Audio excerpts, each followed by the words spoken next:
whether there were unexplainable discrepancies between the votes cast for presidential candidates and other elective positions. Issue number 5.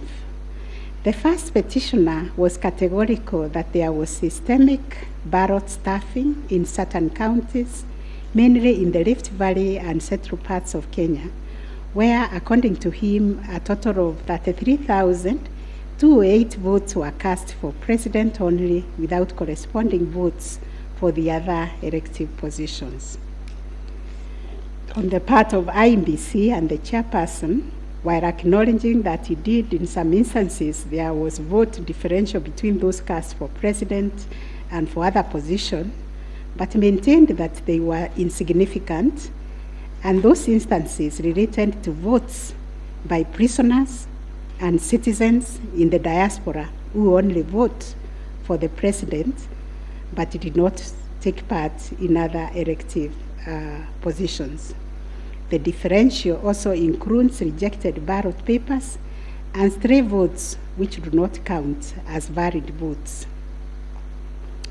The well-established principle that the person who asserts a fact must prove it casts the burden upon the first petitioner to demonstrate that there were instances of ballot stuffing of such a magnitude as to justify the nullification of the presidential election.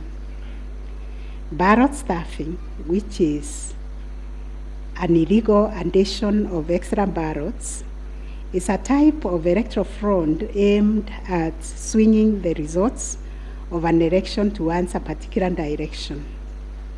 Not a single document has been presented by the first petitioner to prove systemic ballot stuffing.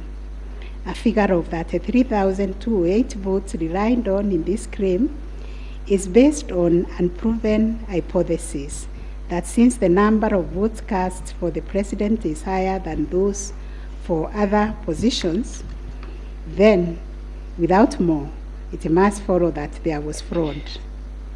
We find that fraud is a serious criminal offense, and it must be proved beyond reasonable doubt under Section 5N of the Election Offences Act.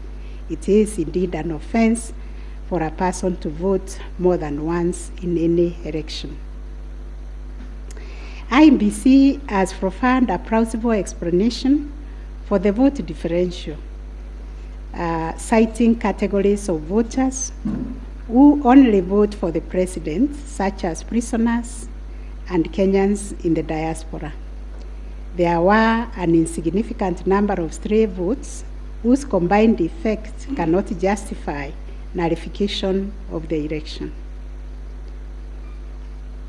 Finally, on this point, a general election in Kenya comprises of 6 different separate elections held concurrently on the same day. Such elections are held by secret ballots, and one cannot predetermine the voter turnout or how voters will vote in each election.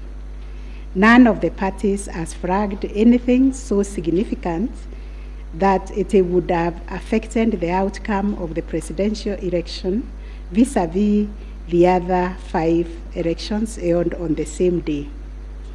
We find, therefore, there were no unexplainable discrepancies between the votes cast for the presidential candidates and other elective positions.